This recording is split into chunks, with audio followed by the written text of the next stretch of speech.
Imagine being locked in a prison cell and hearing a guard's key fall to the floor. At first, you think it's a mistake, but when he never comes back for it, you realize it wasn't. This is Lena's story. Stay with me, and don't forget to subscribe for more gripping women prison stories. The first sound I remember that night was the click of metal on concrete, not the usual shuffle of chains or the echo of boots down the corridor. It was sharper, closer, a small sound that shouldn't have carried. Yet in a place like this, where silence was always heavy and hungry, it sliced through me like glass. I froze on my bunk, one leg pulled under me, the other dangling in the stale air of my cell. The lights had just gone dim, that sickly half-dark they left us in at night, buzzing with fluorescent hum. The air reeked of bleach and sweat, mixed with the faint stench of whatever clogged the plumbing 2 cells down. Nothing new, nothing unusual, but that sound, that was different. I turned my head, and that's when I saw it, a key, lying on the floor of my cell, just inside the bars. For a second, my brain refused to process it. I blinked, leaned forward, even held my breath like the air itself might distort what I was seeing. But it was there, a dull silver key, thick and institutional, lying against the cold concrete floor like it had been waiting for me. At first, I thought it was a mistake, a slip of a guard's hand, maybe a routine walk by, and he didn't notice. Keys jangled all day here, too many, too heavy, too carelessly tossed between guards who thought nothing of us but bodies to be locked and fed. Mistakes happened, but then I realized no one came back for it. No shuffle of boots, no muttered curse, no hand reaching between the bars to snatch it back. The corridor stayed quiet. The air stayed still, and I was left staring at freedom. My name's Lena. I was 29 when they locked me up in Cook County, Chicago. 3 years for possession with intent. Cocaine stuffed under the passenger seat of a car I didn't even own. My boyfriend at the time swore it was nothing, just a favor for a friend. I swore I didn't know. Didn't matter. The judge didn't look at me once during sentencing. He didn't need to. Women like me, broke, brown, already on probation, were easy numbers in his book. The prison wing they threw me into was built like a coffin with flickering lights. 32 cells, 16 on each side, stacked in 2 tiers. At night, it felt like a warehouse for unwanted noise, coughing, crying, whispering, the occasional scream that no one checked. The walls sweated in summer and froze in winter. Rust laced the showers. Rats owned the corners. But worse than all that was the waiting. Every day in prison was waiting. For mail that never came, for visits that got canceled, for guards who kept their eyes too long on you, or not at all. And now, I was waiting for footsteps that never arrived. The key glared at me like a spotlight. I crouched low, heart pounding, and picked it up. It was heavier than I expected, smooth from years of use, still warm from the guard's hand. I turned it over, searching for a number or a tag, but it was blank. Just a simple iron key, unmarked, anonymous. And that made it worse, because in prison, nothing was anonymous.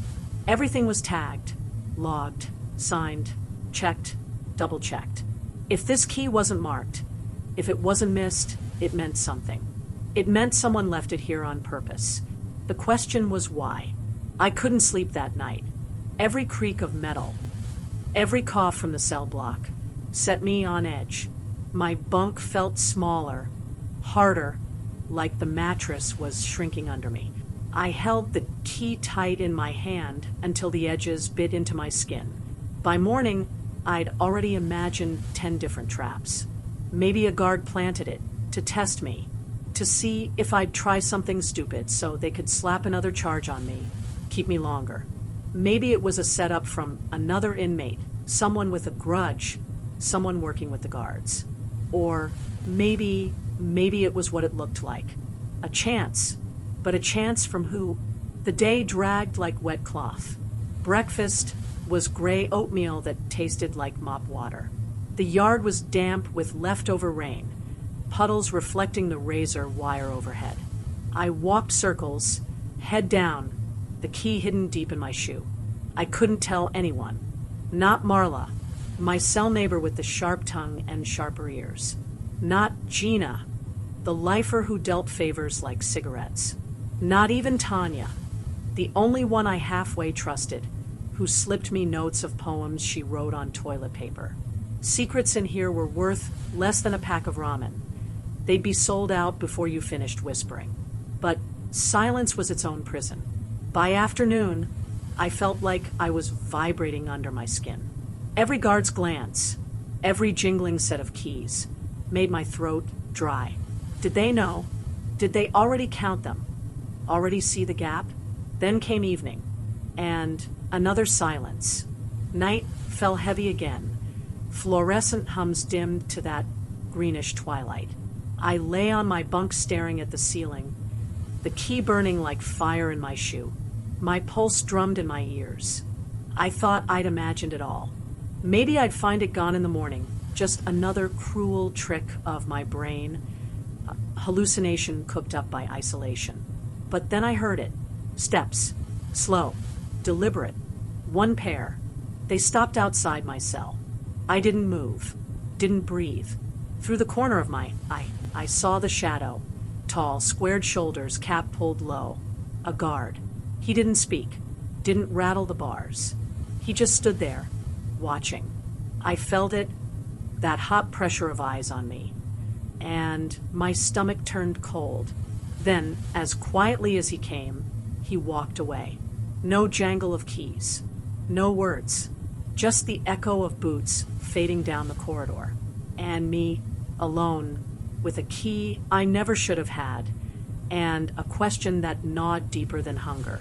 Why did he leave it with me? That night, I didn't sleep at all. I turned over every memory of that guard, every glance, every word. He was new. I'd seen him only a couple of weeks. Younger than most, maybe 35, clean-shaven, the kind who didn't laugh with the others. His eyes were pale, sharp, too sharp. I remembered once he held the gate for me a second longer than he had to. I remembered he never searched my tray at meals. Had he been watching me all along? By the time dawn cut through the high windows, I felt like my skin wasn't mine anymore. Like the key had unlocked something inside me, something restless and dangerous. And I knew this was only the beginning, because in prison, nothing was ever given for free. And if a guard wanted me to have a key, it meant the real door hadn't even opened yet. The days after the key appeared dragged like a sentence within a sentence. Time in prison is already slow, but now it felt sharpened, each hour scraping against me. I couldn't stop touching the outline of the key hidden in my shoe, afraid someone might sense it just by looking at me. Every clang of gates, every shout of count time, cracked like thunder inside my head. Did they know? Was this all some sick setup? But no one searched my cell. No one pulled me aside. The guards walked their rounds like always, bored, loud, their keys jangling in fat rings that seemed endless. And him, the one who had stood outside my cell that night, he never spoke a word to me. He passed my row sometimes, his boots steady, his jaw set, his eyes unreadable. But he never reached for the bars, never asked about the missing key. It was like he wanted me to stew in it, and I was. The cell block smelled like rust and wet rags the morning I broke. Tanya slid a folded note under my bars, a poem about rain falling on glass. Beautiful, but I could barely read the words. My hands shook too badly. Tired eyes today, she whispered from her own cell. You sick? I hesitated. My throat tightened. I wanted so badly to tell her, to unload this secret pressing on my ribs like a second skeleton. But I couldn't. If the wrong ears caught even a trace, I'd be dragged to the SHU before I finished explaining. I'm fine, I lied, voice dry. Just couldn't sleep. She studied me with those steady brown eyes. then nodded slowly. "Dreams," she said. "They'll kill you before this place does." Maybe she was right, because my dreams had changed. I started dreaming of doors, endless doors, rows of them stretching down corridors without light. My hand would reach out, key in my palm, and every lock would whisper for me to try. But when I slid the key in, it didn't open. It only turned halfway, catching with a sound like bones snapping. Then I'd wake up, sweat-soaked, my chest caving like I'd been buried alive. One night, the dream went further. I turned a lock and the door actually opened. On the other side wasn't freedom, though. It was him, the guard, standing in shadow. And when he stepped closer, he wasn't holding cuffs or a flashlight. He was holding out his hand, waiting for me to place the key back into it. I woke with my heart racing, the sound of his boots echoing in my ears, even though the corridor outside was silent. The silence didn't last. One evening, after lights dimmed to that sick green haze, I heard the steps again. Slow, even, the kind that weren't supposed to come unless someone was checking. I sat on the edge of my bunk, the key clutched in my palm, sweat slicking my skin. My breath stuck in my throat. He stopped outside my cell. Same as before. Tall, squared shoulders, cap low. But this time, he spoke. "You still got it." My stomach dropped. I didn't answer. Couldn't. "I know you do," he said, voice low, careful. "Don't hide it. Don't throw it away. That key, it's yours now." I swallowed hard, my pulse pounding in my ears. "Why?" For a moment, he didn't answer. Then, soft, like it was meant for only me. "Because doors aren't the only thing it opens." Then he walked away, and I sat there, the words ringing in me like a siren. After that, everything shifted. He never called me by name during the day, never looked at me longer than he should. But at night, when the block hushed and the buzzing lights dipped into their twilight hum, he came. Not every night. Sometimes days would pass without a sound, but often enough that I started waiting for it. He didn't always speak. Sometimes he just stood there, a shadow outside my cell, watching until my skin crawled with awareness. Other nights, a word or two, always vague, always just enough to keep my thoughts spinning. You ever wonder what's past that gate? Some locks don't need turning if you know who holds the key. "You don't belong in here, Lena." Hearing my name on his lips made my stomach twist. No guard called us by name unless it was official. The others barked numbers, last names, orders. But he said, "Lena," like he knew me before this place. Like he'd been watching long before the walls closed in. And every night, the same pounding question. Why me? I tried to bury the key once.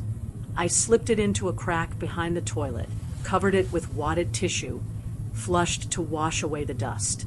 I thought maybe if it wasn't near me, if I couldn't touch it, the weight would ease. That night, he came again. "I told you it was yours," he said through the bars. My blood ran cold. "How did you?" "I know," he cut me off. "Don't make me remind you again." When I checked the toilet in the morning, the key was back in my shoe. I didn't put it there. Something in me started to shift after that. Fear twisted into something sharper, more dangerous. It wasn't just about survival anymore. It was about control. Who was pulling the strings? Him or me? In the yard, I caught myself scanning the guard towers, looking for his silhouette. In the cafeteria, when the clang of keys echoed, I leaned closer to catch the sound. My stomach nodded when I didn't see him, and worse, it nodded when I did. He was everywhere and nowhere, watching, waiting, and the key pulsed against my skin like a heartbeat that wasn't mine. Then came the night I almost used it. The block was restless. 2 women had been dragged out after a fight, and the stink of blood, mixed with bleach, still hung heavy. The lights flickered harder than usual, buzzing like a dying insect. My cell door stood locked, but the silence outside was wrong. Too empty, too still. I pulled the key from my shoe and stared at it. My hands trembled so badly I almost dropped it. What if it fit? What if I turned it and the lock clicked open and the whole world outside these bars suddenly belonged to me? My breath hitched. My chest burned. I slid off the bunk, crouched low, heart in my throat. I pressed the key to the lock. It slid in smooth. Perfect fit. For a second, I thought I'd scream. My whole body shook, adrenaline surging, my throat too tight to breathe. I twisted, halfway, just like in my dreams. It stopped, caught, refused to turn further. I dropped it like it burned, and then I heard the boots. He stopped outside, silent as always. I scrambled back to my bunk, my hands shaking, the key on the floor between us like evidence. He bent slightly, eyes pale and sharp under the brim of his cap. And for the first time, I saw something in them I hadn't before. Not pity, not control, amusement. "You're not ready," he said softly, "but you will be." Then he walked away, and I realized something that chilled me deeper than the concrete ever had. This was never about the lock. It was about me, and he was waiting for me to break. I used to think the scariest sound in prison was the slam of a cell door, that metallic crash that sealed you into another day of slow death. But I was wrong. The scariest sound is silence. The silence when you've touched the lock, felt it give halfway, and realized it could open, but only if someone else wanted it to. The silence of waiting night after night for boots that might or might not come. The silence inside your head when you're not sure whether you're losing your mind or someone is prying it open from the outside. And in that silence, the key pulsed like a curse in my shoe. By the third week, I'd stopped pretending it was an accident.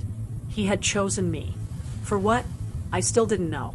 But every night his shadow outside my bars grew heavier, darker, like he was feeding off the cracks spreading inside me. He didn't talk much anymore. Just a word, a sentence, enough to coil around my ribs like wire. "You dream about it, don't you? Freedom isn't out there. It's in here. Soon." I didn't even know his name. That was the part that gnawed at me most. Guards wear tags, but he kept his turned inward. He moved differently than the others, like he wasn't part of them. Wasn't part of us either. Something in between. A ghost haunting both sides of the bars. I told myself I didn't care, that I wasn't playing his game. But the truth was, I was already caught, because I started waiting for him. One night, Tanya whispered through the bars, "You look haunted, Lena. You seeing things?" I almost laughed. If only it were just things I was seeing. Instead, I whispered back, "Have you ever felt like the walls are watching you?" She was quiet for a long time. Then she said, "The walls? No. The people behind them? Every damn day." I wanted to ask her more, to spill everything, but fear shut my throat. Because if I told her, it wouldn't be mine anymore. And the key, as cursed as it felt, had become mine. My secret, my burden, my poison. The turning point came on a Thursday. The block was tense, buzzing with whispers after Gina got dragged to segregation.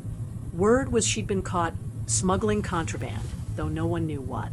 All I knew was that when the guards hauled her past my cell, her face was swollen, one eye purple, and she mouthed something I couldn't hear. That night, the silence felt heavier than usual. The corridor lay in shadow. My chest itched with unease. Then I saw him. But this time, he didn't stop outside. He unlocked the gate to the row and stepped inside. My whole body went rigid. No guard walked the row at night alone. Ever. His boots echoed slow against the concrete. The ring of keys at his belt didn't jingle. My heart thudded. So loud, I thought it would wake the whole block. He stopped outside my bars. "Get up," he said softly. I stayed frozen. His eyes flicked to my shoe. "Bring it." The key. My stomach twisted. This was it. Whatever game he'd been playing, this was the final move. I slipped the key from my shoe, my hand trembling so hard it nearly clattered on the floor. I held it tight, the metal biting into my palm, and stepped forward until I was inches from the bars. "Good," he murmured. His hand slipped between, palm open. "Now give it back." I stared, my pulse hammered. "Why?" His pale eyes sharpened. "Because you already know it doesn't open the lock. You already know what it's for." I shook my head. My throat burned. "Then what is it for?" His lips curved, not a smile, but something colder. "It opens you." The words hit me like a punch. I wanted to throw the key at him, to scream, to call the whole block awake. But my body wouldn't move. My chest collapsed inward, my legs weak, because deep down I knew he was right. Ever since that key landed in my cell, I hadn't thought about my sentence, my appeal, my old life. All I thought about was him, the key, the half turn in the lock, the silence. He had carved himself into me, and I hated him for it. "Do you want to know my name?" he asked suddenly. I swallowed, my mouth dry. "It doesn't matter," he answered himself, voice low. "You won't need it where you're going." Before I could breathe, he slid something else between the bars, a folded slip of paper. I stared at it like it was poison. "What is that?" "Instructions," he said. Then he turned, boots echoing, and walked out. The corridor swallowed him whole. I didn't touch the paper until dawn. My hands shook as I unfolded it, heart pounding. The writing was blocky, sharp, a guard's handwriting. 2 nights. Lights out. South shower. Bring the key. That was it. No signature. No explanation. The letters burned into me all day. I barely ate, barely spoke. Tanya kept asking what was wrong, but I shut her out. Because how could I explain that a ghost guard had been haunting my nights, feeding me silence and riddles, and now wanted me to walk straight into whatever trap he'd been building? 2 nights. I told myself I wouldn't go. I told myself I'd destroy the paper, flush it, burn it. But when night came, I folded it small and hid it under my mattress. Because the truth was, I could not go. Those 48 hours crawled like knives. Every clang of the gates made my chest cave. Every look from the guards made me wonder if they knew. And every night, I waited for his shadow outside my bars, but he never came again. It was worse. The silence stretched tight, unbearable, until I couldn't tell whether I wanted him to come or not. And then the night arrived. Lights dimmed to that greenish hum. The block settled into restless quiet. My stomach knotted so hard I thought I'd vomit. I slipped the key into my fist, wrapped my other hand around the folded paper, and waited. Minutes dragged. Then a click. The door to my cell slid open. Not halfway, not a dream. Wide open. I froze, every nerve screaming. No alarms, no shouts, just open. My legs moved before my brain caught up. I slipped out, heart slamming, the concrete freezing under my bare feet. The corridor stretched empty, shadows flickering under the buzzing lights. I followed the path my body already knew, past the row, down the hall toward the south showers. Every step echoed like a gunshot. The showers were dark, the air damp, heavy with mildew and bleach. The drip of water echoed like a heartbeat. And then I saw him, standing in the far corner, waiting. He didn't move as I stepped inside, didn't speak, just watched. I clenched the key in my fist so hard it cut my skin. "Why me?" I whispered, voice trembling. His head tilted, shadowed face unreadable. "Because you answered." My chest heaved. "Answered what?" "The call." I shook my head, tears burning. "I didn't. You kept it." He cut in. His voice was calm, final. "You carried it. You dreamed of it. You came here. That's the answer." I felt the walls closing in, the damp air suffocating. "What do you want from me?" He stepped closer, boots silent on the wet floor. His eyes caught the light, pale and cold. "To see if you'll turn," he said softly. "All the way." He reached for my hand, the one holding the key. For a split second, I almost let him take it, almost surrendered. Then something inside me snapped. I jerked back, the key flying from my palm, clattering across the tiles. The sound echoed like thunder. His expression didn't change, but the silence after did, because suddenly from outside the showers came the sound of more boots. Heavy, many,